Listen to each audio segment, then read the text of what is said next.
here on day one. And there's going to be 3 of them. We have 3 matches of 6-0 versus 6-0 right now. From this pod, of course, it is Alan Lau taking on Taotao Chu. We're going to bring you another one of these matches as a backup. That's Jamie Faulkner and Liam Bennett. And really interesting here, Brendan. Taotao playing Azuri, Alan, Dash, Jamie Faulkner, Dromai, Liam Bennett, Icelander when we get to Classic Constructed. And then our other 2 undefeated players who are playing for that record right now in draft, both on Lexi. So a huge spread of heroes in the constructed rounds as well, potentially being represented. I feel like this is one of those, front-running 8 players where the developers give themselves a little pat on the back. They like to see this. But yeah, very diverse, like you said. Sort of any hero's game at this point. I am a big fan of Taotao's constructed deck as well as his limited deck here. But I'm super excited for tomorrow to see how the classic constructed decks in particular play out. We've got another round of draft before that. Getting into this game, we do see exchange on turn 0, heading over to Taotao's turn. Likely to see more of the same. Isn't going to be blowing first, so no evasive damage. But going to play off this 4-card hand, starting with the Scout Periphery, one of the best pumps, in my opinion, in Azalea here. Yeah, takes a look at that top card, and now there is the potential for some dominate shenanigans going on. Going to use that Barb Castaway, go ahead and load up, burn the Seeker's equipment on turn 1 to try and set up a potentially more powerful turn.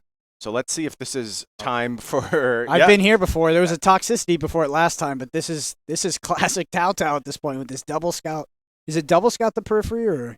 Oh, no, it's fletched with red tail, looks like. It's a Scout and a Fletch, so it's just a big 11 damage being represented here, and that's going to get the full hand from Alan Lau, plus a piece of equipment. So a lot of two blocks in hand there for Alan, and it looks like Alan actually mislabeled on the stream here. It is Arachne on Alan's side.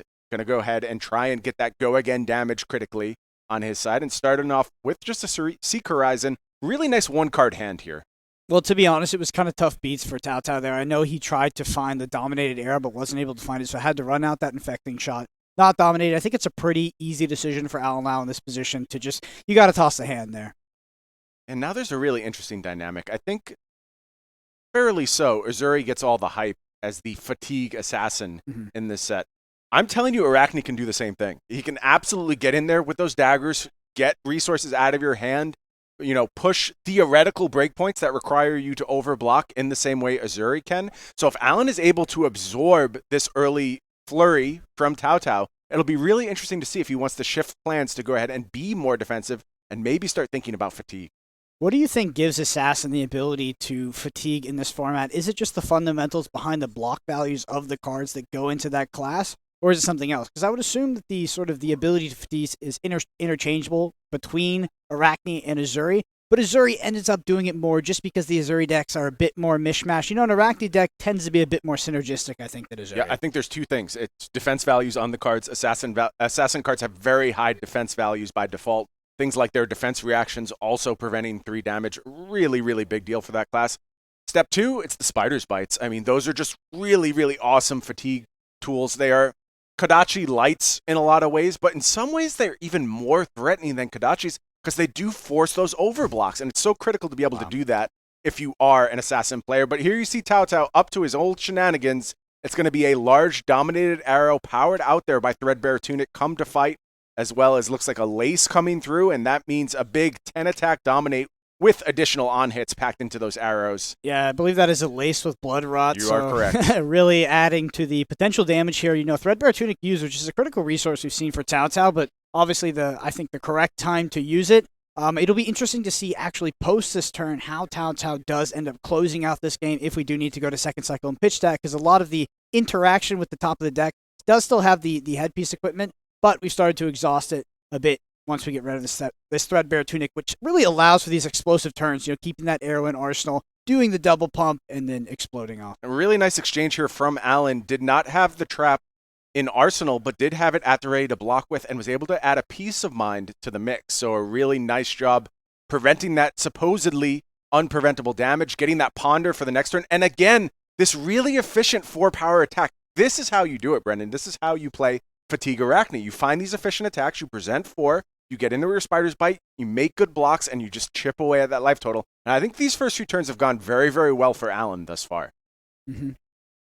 Yeah, absolutely. I mean, coming back with 0 for 4 after not leaking too much damage is the best situation possible for Alan here. Blood Rot Pox is going to go ahead and pop.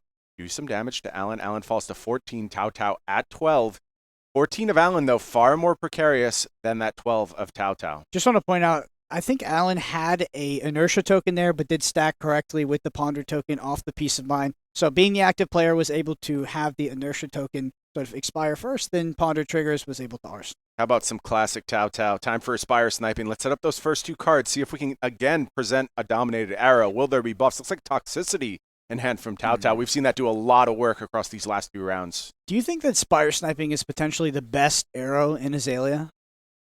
It's up there, Yeah, for sure. Because the value isn't there, right? The quantitative value is not there, but the ability to manipulate the top of your deck and It's just activate... everything. An Azalea that's dominating arrows is a completely different hero from an Azalea that's just firing arrows. They're night and day, and Azalea really doesn't function as a hero until it unlocks that aspect of her kit. Absolutely. Yeah, having this toxicity hit is going to be key. You really don't want to run your toxicity out on a turn where potentially Alan does have another Peace of Mind. That would be devastating. But, the density of Peace of Mind is unlikely to be too high after we've seen one.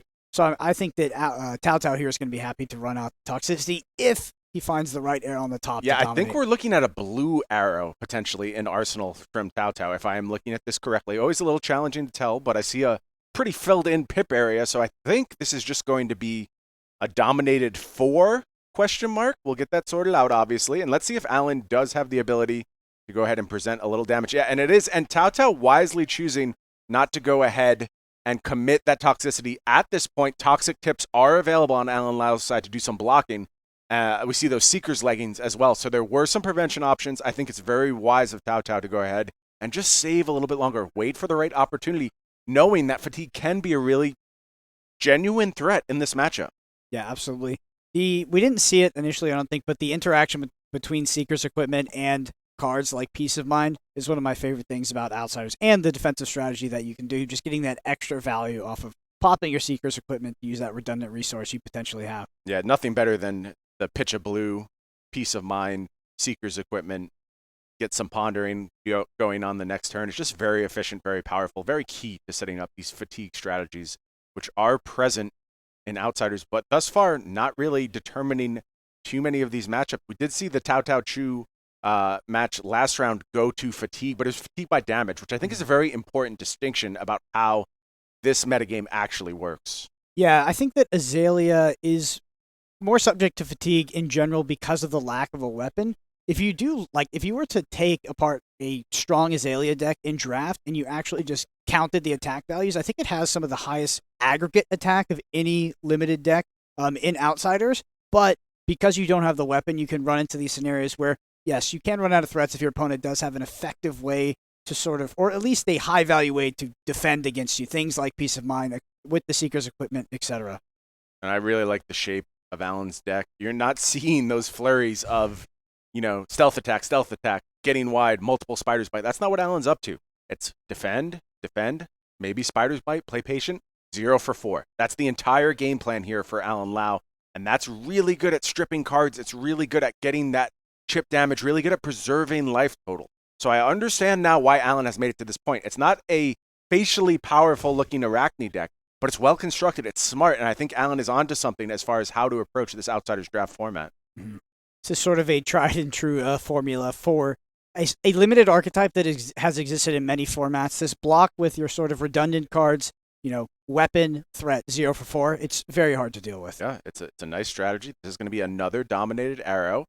Going to give a frailty token here, and I think now finally we have worked that toxicity into Arsenal, I believe. Not 100% sure on that, but we'll see if Taotao's getting to the place where there can be that devastating flurry that we've seen in past games. Those 14 dominates on a turn that Taotao has put together. Yeah, I think that's an inertia token from the sedation shot there. Which you are correct, yes. Inertia and frailty, those tokens a bit hard. Yeah, the arrows themselves, really nice work by the art department to let you tell them apart. I love the use of colors across these arrows. You obviously always see blue on inertia stuff. Red is always on the blood rot pox stuff.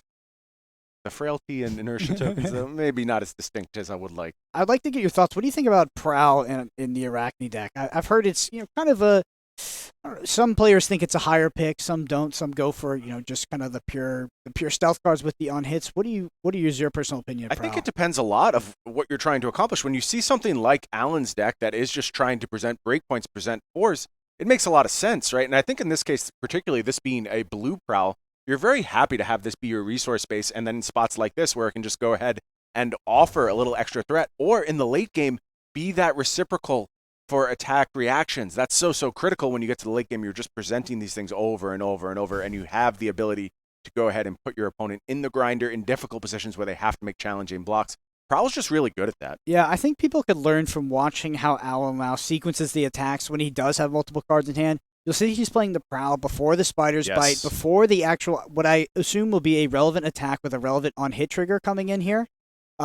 Because playing it in a different order will potentially give Taotao a sort of higher value block. And there's the Infect, which will get, on-hit trigger. Yeah, for breakpoint. Like, I love the way that Alan Lau is sequencing. I think it is such an important aspect of how you play this hero. What separates a great Arachne from a good Arachne is how you sequence these attacks. Looks like the toxic tips was there was a consideration, but then he pulled it back. How do you like to use toxic tips? Do you find that you use it when your opponent has not been blocking, you're maybe presenting 3 attacks, and you have this idea that maybe they're going to have a pivot turn and you can give them another token to deal with? Or do you have some other use case for it? I think it's most importantly demanding a card. Mm-hmm. Like, when you just need to take a card out of your opponent's hand, you have to guarantee how they have to play a certain turn. Toxic tips lets you dictate exactly what you're going to present. And, if they are on 2 life and you give them a Bloodrot Pox token, you've changed the way they have to play that turn. And that's what I love the most about toxic tips, is its versatility. It's a way to just set up and dictate the pace of your game to the opponent. And that's what so much of good Flesh and Blood is about, you being in charge of how your opponent is going to play the game. And toxic tips, just a really nice example of that. It does look like a red arrow with an aim counter off of Zayle's ability, so we'll have Dominate, see if Alan... Oh, there's the 1-for-4 that we have seen in previous games. Nice foil melting point coming through. A card seeing a lot of play in Constructed, quite frankly, just for being a 1-for-4 pump with block 3. It's a really, really good place for Azalea to be in Constructed. But here's that first giant dominated arrow. It is coming through for 10, is offering to destroy one of those Spider's Bites. And I actually think that's a really big deal as we get to this late game state.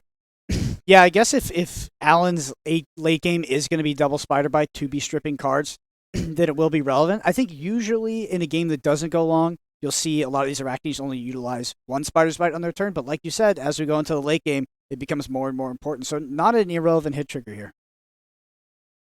Yep. 1 dagger goes down. Frailty also being given. Looks like that Bloodrot Pox is going to pop. I do want to point out, though, Taotao's life total, low. Yes. We've seen a Razor's Edge pitched already, by the way. It's out there. It's ready to come back down, do some pumping.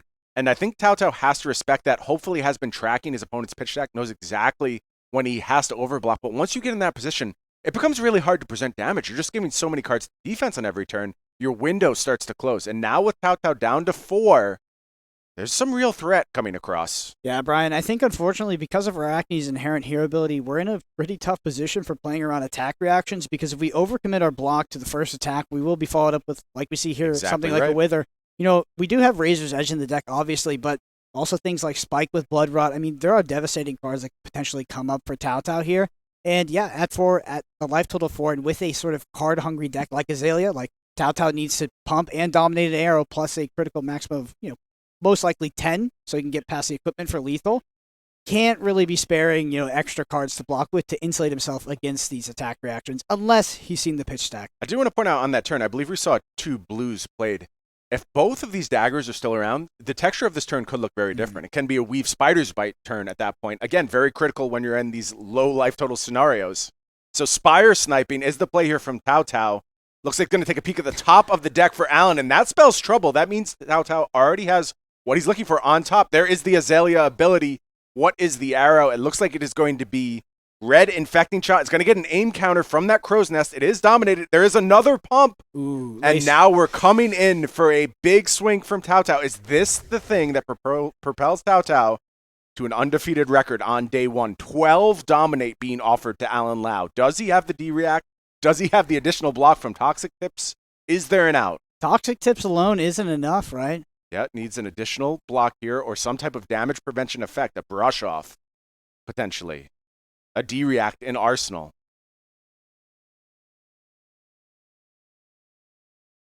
Yeah, Okay, looks that's like a what I thought. It was miscalculation. 11. Yeah, But 11. 11 is perfect, So this is still threatening lethal here. Alan Lau lining up blocks here has not extended the hand yet. That tells me there seems to be some secondary option for Alan, be it peace of mind, be it brush off, be it defense reaction. Is he going to actually survive this really big turn? Looks like spring load going to be the block. Reaching for that arsenal. It is in fact a D-react, so a very, very timely defense reaction going to go ahead and just preserve Alan's life. Critical moment. Down to 1. Wow. Yeah, so I think that Taotao, if Taotao can survive the next turn, is actually open to just go off the top of the Azalea, not need to play any pump, dominate, and potentially win the game, because I do think that Alan is actually out of prevention effects at this point and out of traps if the pitch stack has been correct. But, I mean, Taotao's at 3, so it's going to be a tough turn to survive. Yeah, and I think there's some options here for Alan. It looks like this is going to be the start of the chain. It is going to be a red infect, I believe. Mm-hmm. And it's going to be, nope. Yeah, it is red infect, so infect. full blocked here. Taotao very vulnerable to something like a red Razor's Edge, but doesn't feel like he can play around it any longer. And I agree. You just got to need play to to take win. some risks. Yeah. You got to play to win at this point. Yeah, Taotao blocks for 3, and it looks like the rest of the hand is a gore belching. What? Gore belching reveals, I believe that's a blue humble. So it's going to be gore belching for 3, and that means there's a clean block for Taotao. That was a huge risk Wow. I from think Alan Lau. surely that was pitch stacked as well, so maybe Alan Lau not knowing the top of the deck there when playing the gore belching. I could be wrong about the pitch stack.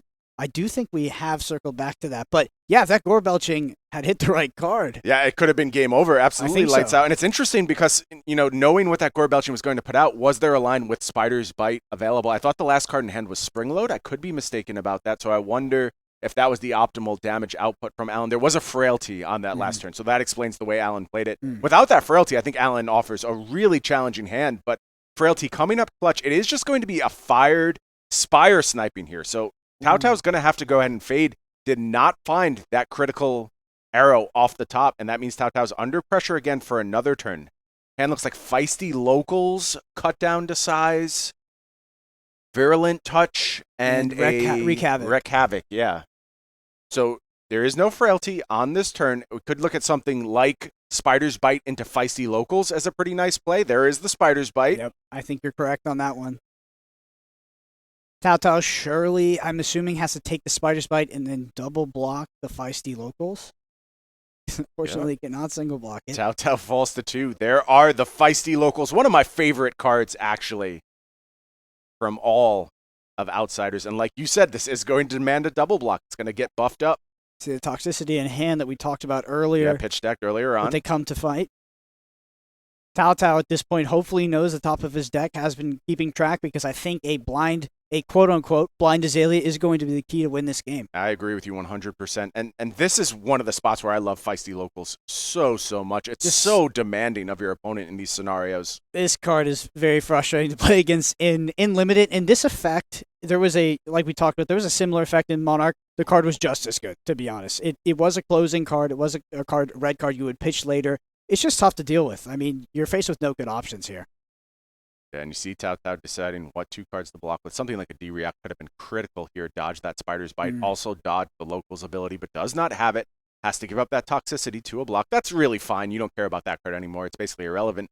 4 cards left in deck for Taotao. Should know those cards very well. No cards left in deck for Alan Lau. So who's the fatigue deck now? Wow. Looks like it is going to be Spire Sniping. Put to the bottom. We're going to go ahead and reveal. It's Scout the Periphery. Taotao bricks off the top. Did not have the pitch deck appropriately, and that's going to give the turn back to Alan Lau. Can he find these 2 points of damage? Is there still potentially an attack reaction in deck? I see a stealth attack, and Alan says, hold on, I need a second here to think. This game, extremely high stakes, trying to be undefeated on day 1 of the Pro Tour. Both players down to the smallest of decks, going to have that Scout the Periphery working on the next turn. Can Alan Lau find 2 points of damage to take out Taotao Chu? So it's 4 cards to 6 cards, and Alan Lau does have the 1 Spider's Bite. I think you were right, by the way, Brian, earlier. If there was another Spider's Bite, I think it's going to be over. Yep. So we just have to analyze the cards in hand. We know the cut down to size. I think there's 1 Spring Load is possible as well, but likely looking to play a Spider's Bite into an attack. Is that going to be enough? because we have to assume one card in deck. Taotao, of course, knows what the card is. Unfortunately, I wasn't paying attention, so I don't know if that is an arrow. But, for Taotao's sake, that's sort of the way to win this game. But, actually, Taotao probably doesn't even need to dominate the arrow because Alan has no cards left. Yeah. Like, Alan basically has to find lethal here, or he's going to have to give up anything left in the deck, short of one Spider's Bite attack, which Taotao does have the resource to potentially absorb at this point. So Alan just needs to find as much damage as possible on this turn. I think that is the key. You need to demand cards from hand. If you cannot, you're in a lot of trouble. Yeah, absolutely. I'm actually wondering...